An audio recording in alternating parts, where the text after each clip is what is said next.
Hola, ¿qué tal? Vamos a empezar nuestra clase de gestión escolar. Es un tema que he venido revisando, leyendo, revisando varias fuentes y es un tema bastante interesante y bastante complejo, porque tiene que ver con, yo creo que el asunto humano por excelencia, que es el del diseño de las instituciones, pensar la sociedad, articular los futuros posibles en la gestión y en el diseño de los espacios institucionales, que son el marco de realidad por excelencia del ser humano, con sus protocolos, sus normas, su régimen de actuación. Son los marcos, los escenarios humanos por excelencia, ¿no? Ahora, en una institución humana, pues de modo paradigmático, que es el escenario para la formación de nuevos recursos humanos, para la creación de sujetos con un perfil de participación activa en los contextos sociales y de herencia, la herencia cultural. Allí los jóvenes se actualizan en los conocimientos, en la historia, en la participación de elementos vivos, ¿no? Latentes, pero también en los elementos de futuro. En la educación tiene la cualidad de conjuntar en su interior distintos escenarios, ¿no? De pasado, de presente y de futuros potenciales. Es una institución muy especial, es una institución muy compleja y es una institución estratégica. Y entonces nosotros vamos a sacar el concepto de gestión, que eminentemente es un concepto que nace en la economía y nace en la administración de empresas, y vamos a filtrarlo hacia la comprensión del sistema educativo y de los escenarios escolares. Es un concepto interesante desde el punto de vista que le da la capacidad a los sujetos que efectivamente participan en la creación de la escuela en una reorientación. O sea, piensas de modo distinto la educación en la medida en que tú te sientes uno de los artífices en el diseño de la institución escolar. Y es lo que lo hace interesante. Es un concepto que viene de la economía, de la empresa, y eminentemente viene de un concepto tecnocrático de la sociedad, incluso podríamos decir abiertamente neoliberal, que considera, pues, desde la perspectiva de esa doctrina política, esta ideología, piensa que hay que privilegiar lo empresarial, que el mundo de la empresa es más eficiente, que tiene la cualidad de transformarse, de reconfigurarse, porque tiene los estímulos necesarios, concretamente los estímulos de la ganancia y las presiones del mercado para adecuarse a los nuevos escenarios. Y entonces esta idea aplicada a la escuela, pues nos da como resultado un proyecto, un planteamiento general de rediseño continuo, de evolución, de observación hacia el interior, en la capacidad de poner otra vez a la escuela en el respirador y reconfigurarla para adaptarse a las presiones de la sociedad, que desde el punto de vista neoliberal pues son presiones de mercado, son presiones económicas. Ahora, no necesariamente todo es perverso, ¿no? No necesariamente todo es negativo. Yo creo que se puede adoptar el concepto y sin embargo reconfigurar su significado y pensar la escuela, rediseñarla con base en otros objetivos, no tanto los objetivos del mercado, sino la necesidad de formar sujetos más activos que a su vez piensen la sociedad, se organicen y entiendan perfectamente bien que la sociedad y la ciudad y los contextos sociales amplios pues son producto de la voluntad de los hombres libres. O sea, nosotros podemos encontrar impulsos interesantes desde el punto de vista de la revolución de los pueblos, de su emancipación y de conseguir nuevos niveles de libertad, de participación consciente en los conceptos que nos ofrece la economía, ¿no? O sea, no estamos condenados porque participemos de las palabras, nos hacemos presas, ¿no? O víctimas de la semántica y de la ideología. Se puede reconfigurar y es una de las cuestiones más interesantes que existe en la historia de la humanidad. Nosotros, con nuestras relaciones humanas vivas, podemos reconfigurar los parámetros de la semántica y de las palabras. Bien, efectivamente fue un concepto que terminó imponiéndose un poco en la lógica del pensamiento pedagógico por la enorme presión que tuvo la aceptación generalizada del neoliberalismo en el mundo y la forma como se impuso de modo muy vertical y de modo muy efectivo en el contexto latinoamericano. Para el caso mexicano, la llegada y la imposición del paradigma neoliberal en la gestión de la ciudad, en la gestión de la empresa y en la gestión de la escuela fue una tragedia nacional, ¿no? Significó el remate de miles de empresas, significó la aparición de una casta política que se dedicó a servirse de la función pública, de las instituciones, para amasar fortunas mal habidas, y derivó en un declive de la visión del estado de bienestar, de las instituciones al servicio, ¿no?, de un objetivo, de un proyecto nacional. Y la deriva neoliberal pues nos ha sumido en una verdadera crisis que por lo menos lleva, en el caso mexicano, unos 30 años, ¿no? Nos ató pues a la idea de que la competencia, la adaptación al mercado, de que la calidad, de que la eficiencia terminal tenían que ser los objetivos a seguir de la educación, mientras la educación era pasada por el filtro de una enorme presión que presionaba para la privatización de los servicios educativos. Hemos despertado de esa pesadilla, más o menos como que vamos abriendo los ojos.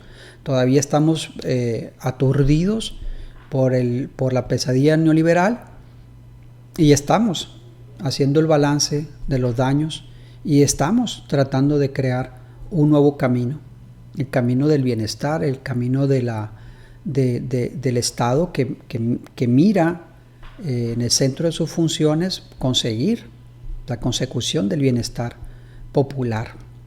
Vamos a ver si lo logramos, si no despertamos plenamente y no abrimos bien los ojos y vemos con la luz verdadera los procesos contradictorios que está viviendo el pueblo mexicano, pues no vamos a estar a la altura para defender un proyecto soberano de nación, y la transformación o la revolución sin violencia que estamos viviendo ahorita en el país va a naufragar. Va a naufragar porque el pueblo no estuvo a la altura, no supo defender el proyecto de transformación que pasa pues por un proyecto soberano, por un proyecto honesto y por un proyecto que ponga en el centro de todo el esfuerzo social el bienestar colectivo. Vamos a ver, yo creo con todas mis fuerzas que lo vamos a lograr, pero la moneda está en el aire. Vamos a ver si lo logramos. Bien, la idea es revisar este documento y ver el panorama amplio, así de manera muy horizontal, como cuando ves un paisaje, ¿sí? Y entonces captas muchos elementos sin profundizar necesariamente uno, sin particularizar. Quiero que podamos hacer el recorrido de las funciones de la gestión escolar vista ya como una disciplina de corte científico, ver cuáles son los elementos que capta, ver su complejidad, su extensión. y nos limitaríamos a eso en la clase de hoy. Este es el documento que he preparado para que nosotros podamos revisarlo y está basado en el documento que les envié, lo tienen ustedes en sus manos. Está nutrido con algunos otros artículos, pero solamente con el afán de esclarecer algunos conceptos. Básicamente está planteado en el documento que ustedes, básicamente está planteado, cimentado en el documento que ustedes tienen a la mano, ¿no? Eso, si hay alguna duda, pues remitirse al documento. Claro que como está en una recomendación permanente de mi parte, que siempre que hay dudas, hay que hacer una pequeña inquisición, hay que hacer una pequeña investigación y profundizar ya de modo vertical, un poco en los conceptos, un poco en las palabras, un poco en los autores y las nociones, ¿no? Yo apuesto que ustedes ya están curtidos y pueden hacer esa investigación. Entramos al documento. Nosotros podemos ver aquí claramente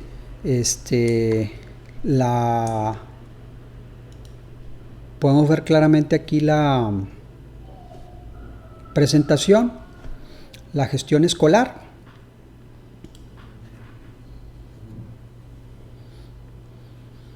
Y entramos a una noción muy gruesa, muy interesante. Yo la puse allí para que nosotros pudiéramos imaginarnos el calado y la complejidad de la gestión escolar.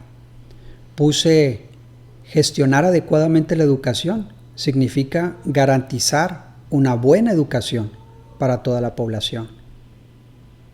¿Y cómo se hace esto? Bueno, pues haciendo un análisis de las condiciones sociohistóricas que van condicionando los resultados educativos. Tiene que hacer un análisis histórico para ver la evolución y ver el estado de la educación, de las instituciones, de los maestros, los resultados académicos. Decía Marx que él conocía una ciencia que era la ciencia de la historia y se refería efectivamente al hecho de que todo evoluciona, de que todo tiene un estado actual debido a un proceso formativo. Y si nosotros no lo conocemos, pues no podemos juzgar un hecho tan complejo, de una dimensión tan vasta como un sistema educativo, y creer que podemos entenderlo mirando solo el día de hoy. No, resulta imposible. Nosotros tenemos que ver el proceso de los pueblos, porque el diseño de las instituciones es resultado de una evolución histórica particular. Y entonces aquí, cuando nosotros hablamos de la gestión escolar, como la gestión adecuada de la educación, o sea, como el proceso que te permite garantizar una buena educación para toda la población, tienes que ver entonces, ver el asunto como algo problemático. Ves el aspecto financiero, ves las dificultades para que se optimicen los ingresos y los gastos del Estado. Ves la infraestructura y ves cómo una enorme cantidad del presupuesto se deriva, se canaliza y se emplea en el uso del mobiliario, la infraestructura, los sueldos de maestros, sus pensiones. Y entonces vemos cómo se ha ido creando un entramado político que es el propio magisterio y es la clase administradora, las autoridades de la secretaría, y empiezas a ver pues cómo ha ido gestándose institucionalmente la educación y dimensiona sus problemas para la solución. Así entendida, la educación parece un monolito que es difícil de sortear y de cambiar. Pero sin embargo, necesitamos hacer este recorrido para ver las dificultades y encontrar los caminos con elementos o con un juicio realista, ¿no? No podemos hacer borrón y cuenta nueva, no podemos usar una varita mágica y a solucionar los problemas de la educación, como si todo fuera un asunto de decisión. No, implica acuerdos más complejos entre distintos grupos de interés, entre distintos sectores, y se necesita un pacto. O sea, se necesita verdaderamente una labor política enorme. Se necesita entender entonces que la gestión escolar trabaja con todo el sistema educativo y se plantea la necesidad de un rediseño para que la población pueda ejercer este derecho humano. Que toda la población reciba una educación, pero una educación de calidad. ¿Qué pasos hay que dar? Bueno, pues ya estamos entrando de lleno al terreno de la gestión escolar. Tomando en cuenta la escasez de recursos, tomando en cuenta los limitados recursos humanos, tomando en cuenta la diversidad geográfica y cultural del territorio, nosotros vamos a emprender una serie de proyectos para alcanzar ese objetivo. ¿De qué estamos hablando? Pues de la gestión escolar. La gestión escolar tiene que ver entonces con un análisis, un estudio serio de las posibilidades, de las fuerzas que implican la educación, el sistema educativo visto de manera general, y cómo podemos establecer un diseño institucional adecuado para la cobertura universal de la educación. Bueno, pues queda claro que la gestión escolar pues es un asunto colectivo. No es un asunto que pueda llevar una sola persona. Es un esfuerzo común de un grupo de profesionales, un grupo de científicos, un grupo de políticos, una comunidad preocupada por su escuela. Se necesita el esfuerzo conjugado de muchos sectores de la sociedad para pensar la escuela, analizar la escuela, gestionar y transformar la escuela y monitorear los procesos internos y las interacciones que tiene la escuela con la comunidad. Ojo con los pasos que les he señalado. Valdría la pena que se tomaran el tiempo de puntear estos aspectos que les he señalado, aunque vamos a tener ocasión de revisarlos más adelante. Pero ya vamos dándonos cuenta de las dificultades que implica la gestión escolar. La gestión educativa interviene permanente y directamente en todas las actividades y acciones que tienen que ver con el buen funcionamiento académico, administrativo, institucional, operacional y legal de cualquier centro o proyecto relacionado con la educación. O sea que tiene que ver con las labores de dirección, tiene que ver con las labores de financiamiento y tiene que ver con las labores intrínsecas de la escuela, que son los aspectos pedagógicos, los aspectos didácticos, toda la dimensión académica. Pero hay algo más, es pensar la escuela. No solamente desde el punto de vista de la administración o su dimensión burocrática, que es algo esencial.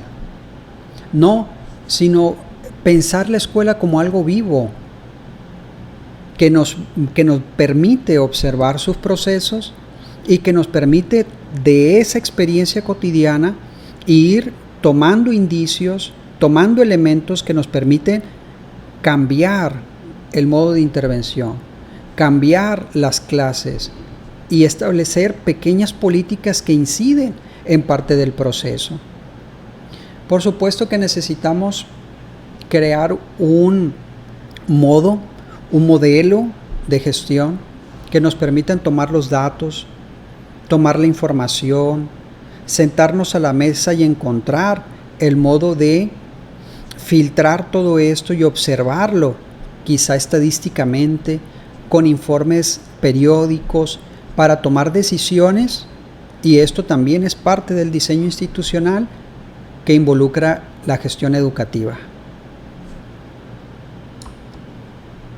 En cuanto a los diversos campos que atendería la gestión educativa, podríamos mencionar la gestión estratégica de la educación. Y ojo con esto, porque la gestión estratégica tiene que ver necesariamente con una orientación hacia dónde queremos llevar la escuela, qué queremos por escuela, que pasa por supuesto por tener un análisis sobre el estado de la cuestión, qué escuela tenemos y qué escuela quisiéramos ser. La gestión estratégica tiene que ver entonces con la implementación de nuevos mecanismos que te permitan cambiar y mejorar los procesos educativos. También nos encontramos con la gestión operativa de la educación, porque la educación tiene que ser una institución viable.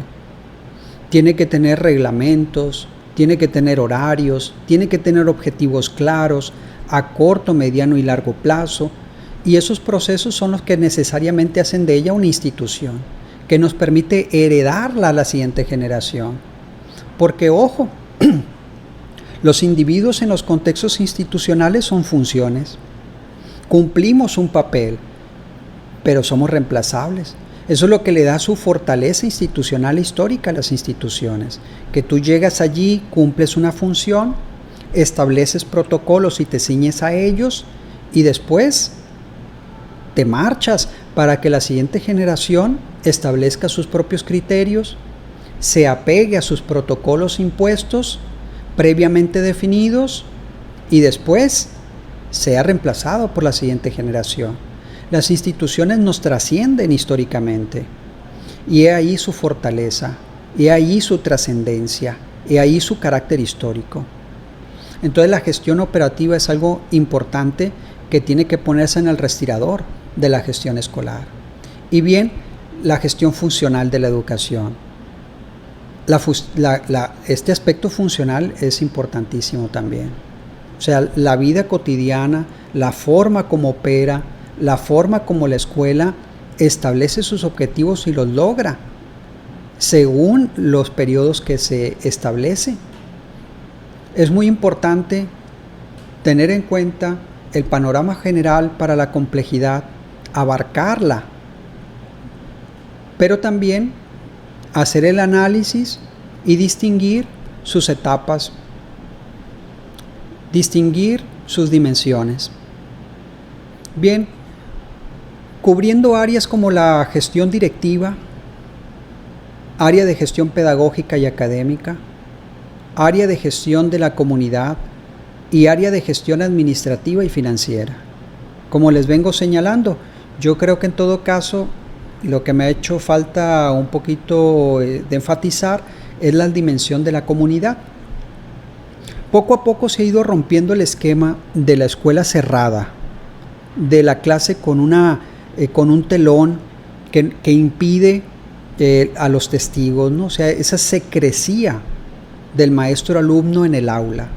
Poco a poco hemos ido experimentando un cambio que creo que va a ser una tendencia y que va a ser después un paradigma plenamente asentado, que es el hecho de que participen como testigos, como observadores, como críticos, los propios padres, que participen autoridades y que participen especialistas en una escuela con muros de cristal, que se revise financieramente, pero que se revise también las labores directivas y que por supuesto se conozcan los procesos académicos, las estrategias pedagógicas y los modelos didácticos, que para crear un currículum diferente, que sea más adecuado con las necesidades de la comunidad y para crear en última instancia verdaderamente una sociedad educadora, una sociedad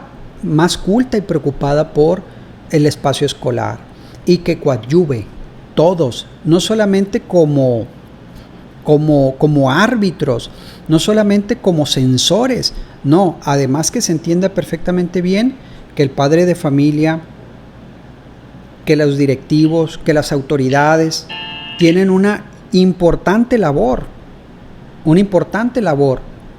para coadyuvar en la creación de una mejor institución escolar.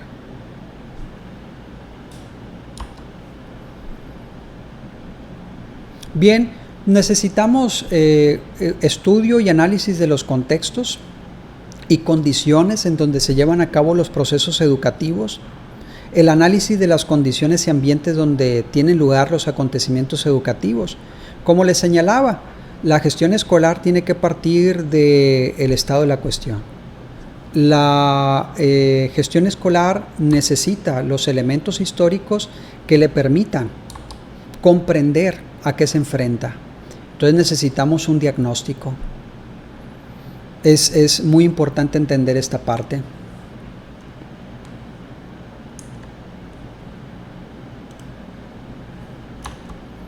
Es importante entender que la gestión escolar tiene una dimensión histórica en el análisis. En ese análisis, la educación muestra toda su complejidad, porque es estructurado de ese modo, porque encuentra el diseño que encuentra y lo acompañan una enorme cantidad de dificultades. Pero necesitamos pues conocer el arco evolutivo que derivó en el diseño de una institución particular.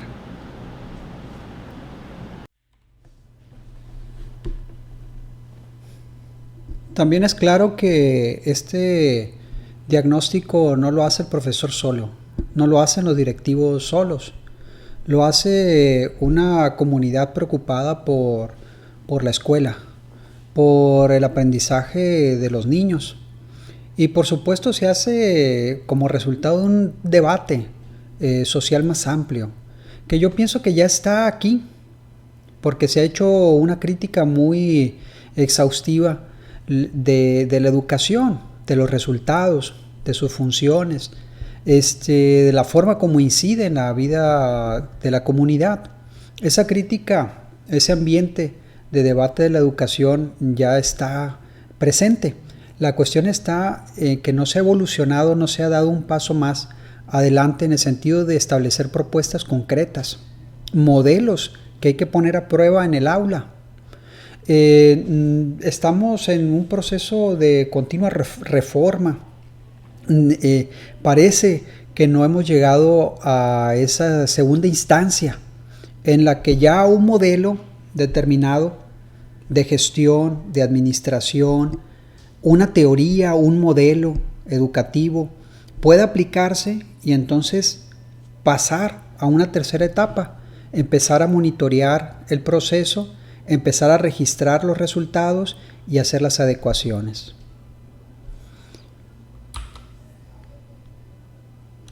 Es importante en este punto entender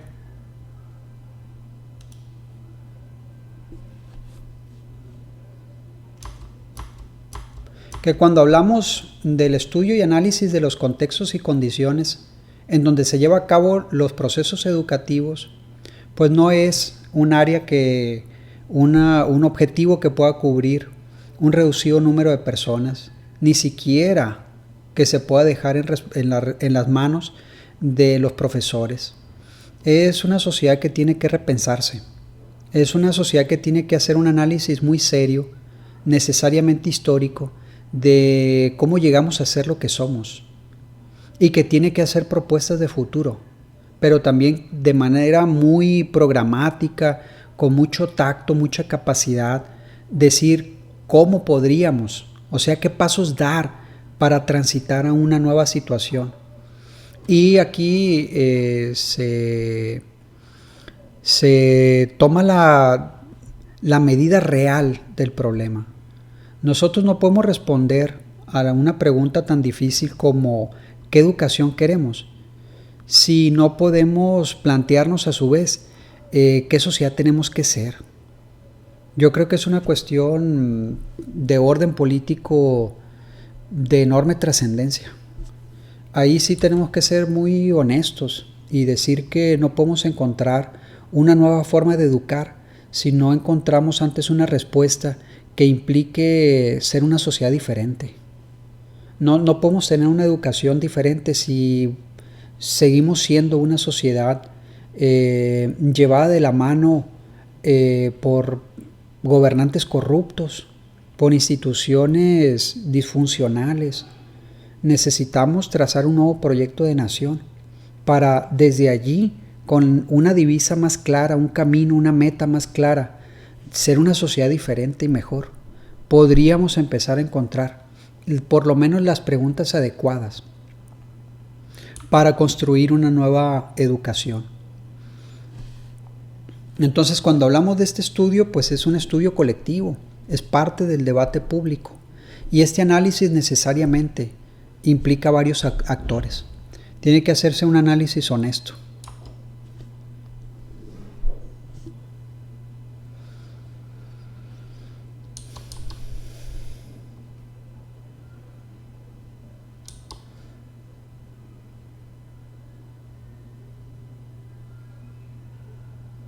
Entonces podríamos encontrar las respuestas de un modelo concreto. Una vez que se amplíe el escenario del debate, una vez que se avance en el análisis de la situación y entonces pues avanzar a un modelo diferente que se ponga realmente en práctica, que tenga una deriva concreta. Por eso en este punto puse que la gestión educativa quizá muestre su faceta más genuina cuando se toca su dimensión pedagógica y didáctica. Es necesario entender que aquí se toca un punto muy crítico y altamente complejo. Se necesita tener claridad teórica respecto al modo de enseñanza y al modo de aprendizaje que define al ser humano. Es necesario que tengamos una teoría que explique de modo concreto, pero también de modo complejo, el ser del hombre, la forma como su desarrollo intelectual se ve favorecido por entornos críticos, por entornos de un debate honesto en la arena pública, donde no haya atavismos y donde no haya tabú, donde el debate político sea nutrido por el debate científico y el debate académico sea la resonancia de este debate cultural general. No podemos tener una escuela de éxito, una escuela que forme sujetos críticos en un contexto social acidificado, caracterizado por la prensa deshonesta y corrupta, por políticos aviesos y venales y por instituciones disfuncionales.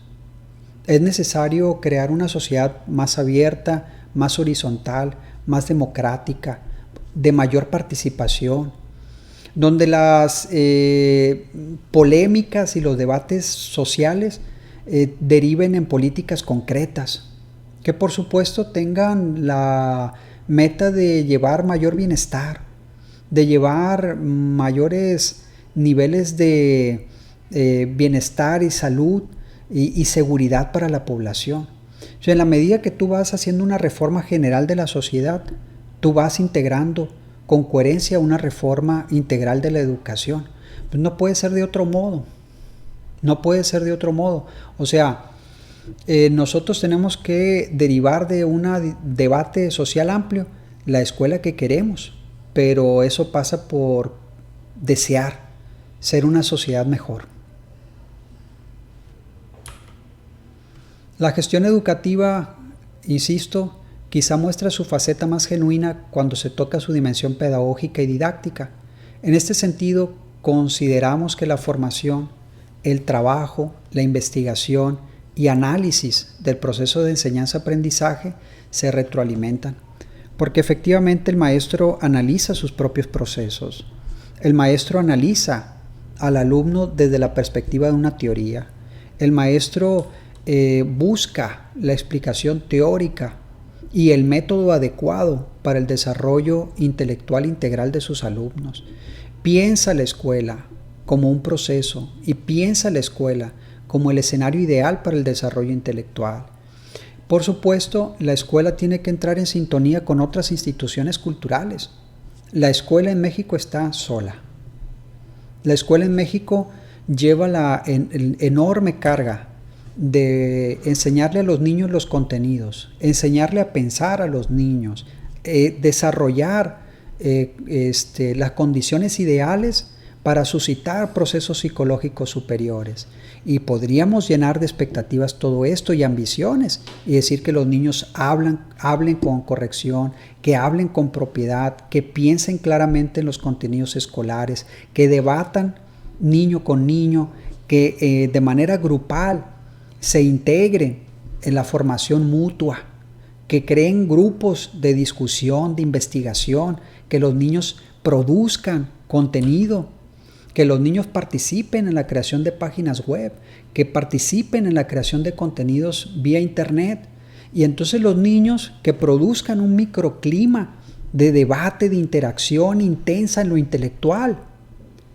Pero no se puede lograr si la escuela se inscribe en un espacio social decadente, en un espacio social marcado por la vulgaridad, por debates colectivos, debates públicos ociosos, donde la prensa miente sistemáticamente, donde lo que vende la prensa es un paquete de mentiras cotidianas y donde la impunidad y el crimen campea la autoridad es el campeón del crimen y del delito. O sea, necesitamos hacernos de una generación de políticos honestos, que no lleven el dinero robado a Andorra. Crear un contexto social dominado por la honestidad y el respeto a la ley, y que sea la autoridad el ejemplo. Verdaderos líderes caracterizados por la honestidad. Y entonces todos juntos empezar a desarrollar una nueva institución educativa. Y entonces sí, con el ejemplo de un periodista honesto, de un político honesto, de un intelectual que piensa la sociedad, de un científico que hace ciencia, no que se roba las becas de CONACYT y que le roba los artículos a sus alumnos para pasarlos por suyos. No, que realmente analiza, que realmente estudia, que realmente hace trabajo de campo.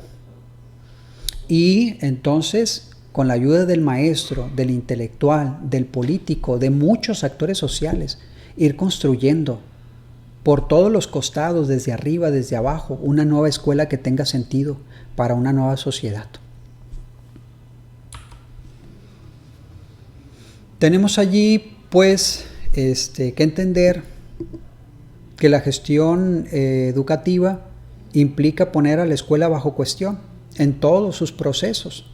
El maestro en el aula analiza y ve los datos que suceden frente a él, porque tiene los recursos, tiene los métodos, tiene la formación científica para entresacar los datos y analizarlos a la luz de un paradigma científico y empezar a hacer las adecuaciones necesarias, los experimentos necesarios para empezar a crear, en primer lugar, un maestro intelectual, en segundo lugar, un espacio escolar que sea susceptible, pues, de ser transformado, de ser mejorado, de ofrecer el escenario ideal para poner en ejercicio distintos modelos, distintos paradigmas, que se integren, que se pongan a operar y que sean susceptibles de los pequeños cambios que marquen la diferencia.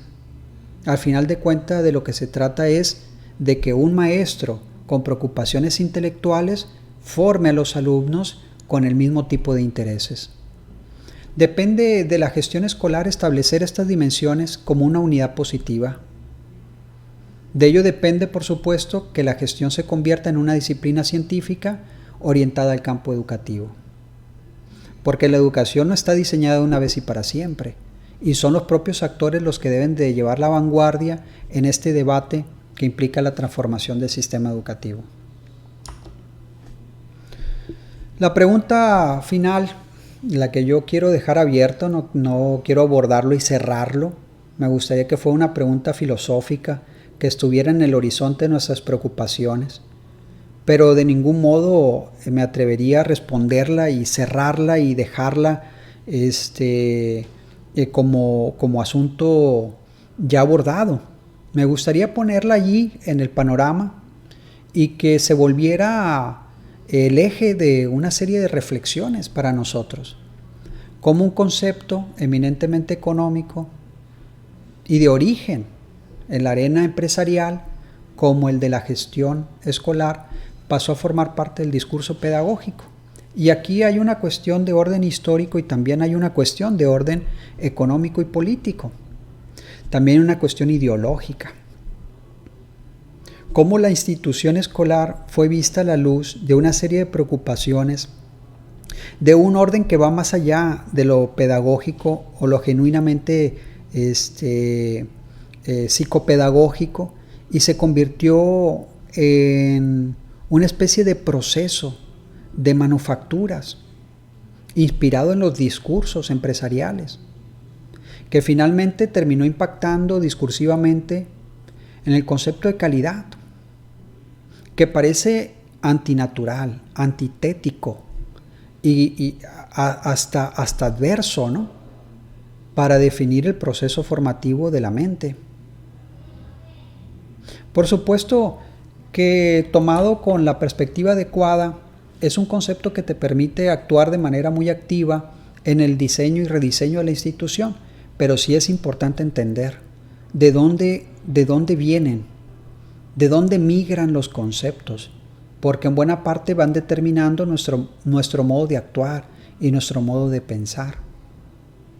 Por supuesto que el origen de este concepto y la forma como termina migrando y radicando en el análisis del hecho educativo, del fenómeno de la educación, pues es el neoliberalismo, la forma como se fue implantando desde la década de los 70, teóricamente desde la década de los 40, ¿no?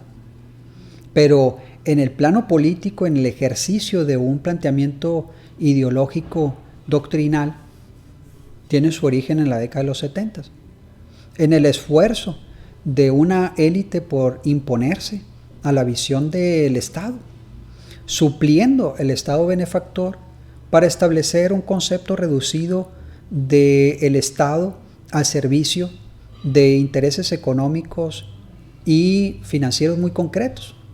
Significó la vanguardia ideológica para tomar por asalto a los estados benefactores, centralizados, jerárquicos, que caracterizan a todos los países del escenario latinoamericano.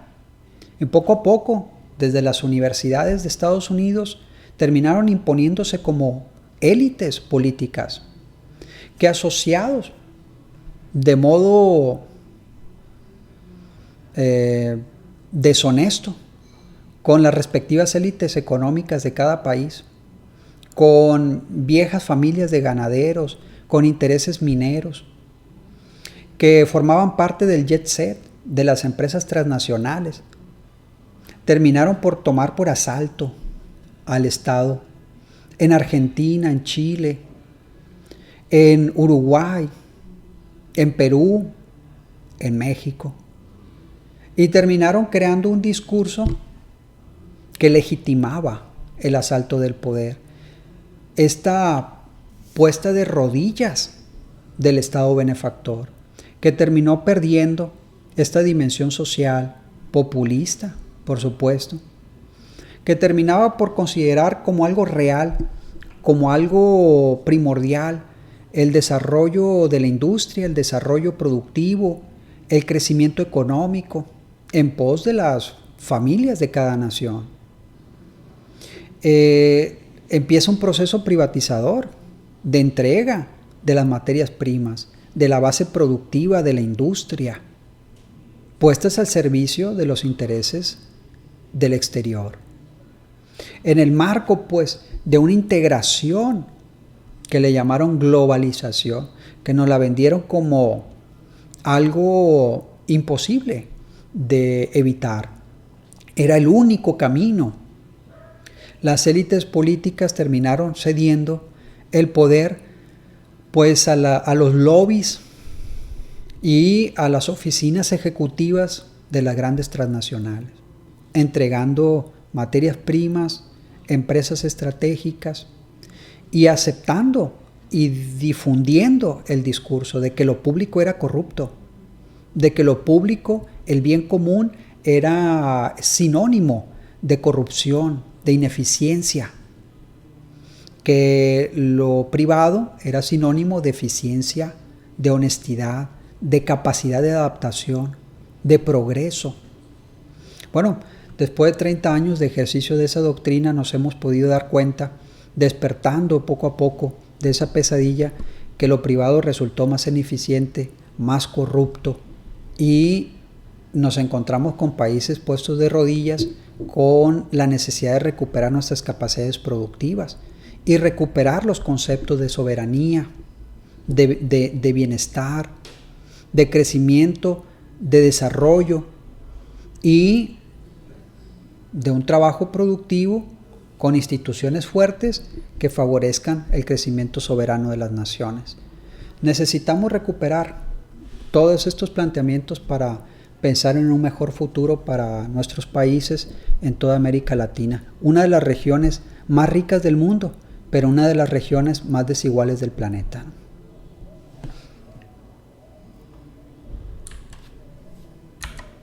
Yo dejo este concepto abierto allí para el análisis, para que nosotros podamos hacer las lecturas futuras a la luz de estas ideas, a la luz de este interrogante, porque los conceptos no son inocentes, los conceptos se inscriben en cuerpos ideológicos y en cuerpos teóricos que van determinando de manera lógica nuestro modo de actuar.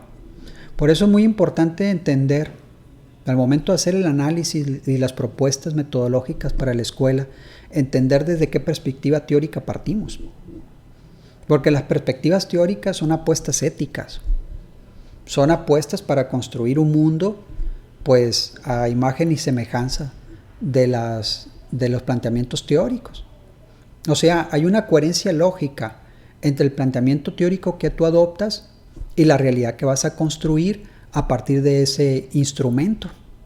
Nosotros debemos de entender que el ser humano aprende con otros, que el ser humano no compite para sacar después de un proceso al mejor, no, que construye lazos de solidaridad, que es a partir del otro, del gesto solidario, del cuidado, de la tutela, de la asistencia del otro.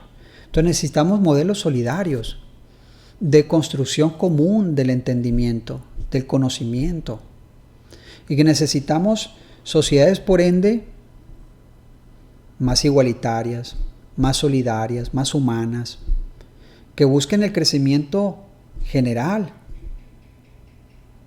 No necesitamos, pues, un esquema de mayor competencia para sacar al mejor. Necesitamos ambientes y esquemas más horizontales para sacar lo mejor de todos. Bien, vamos a dejar aquí la clase. Me parece que fue muy interesante tener este panorama general de lo que es la gestión educativa. Ya después vamos a ir enfatizando en cada uno de los aspectos, pero tenemos un semestre completo para hacerlo. Me gustaría que en cada una de las diapositivas que pudimos ver, le voy a enviar el material, puedan analizarlas, leerlas y encontrar el concepto que les dé pretexto para emprender una lectura personal. Toda lectura que implica un compromiso deriva en una pequeña investigación. Eso nos hace auténticamente lectores, ¿no? Les mando un abrazo, me da gusto poder estar con ustedes otra vez.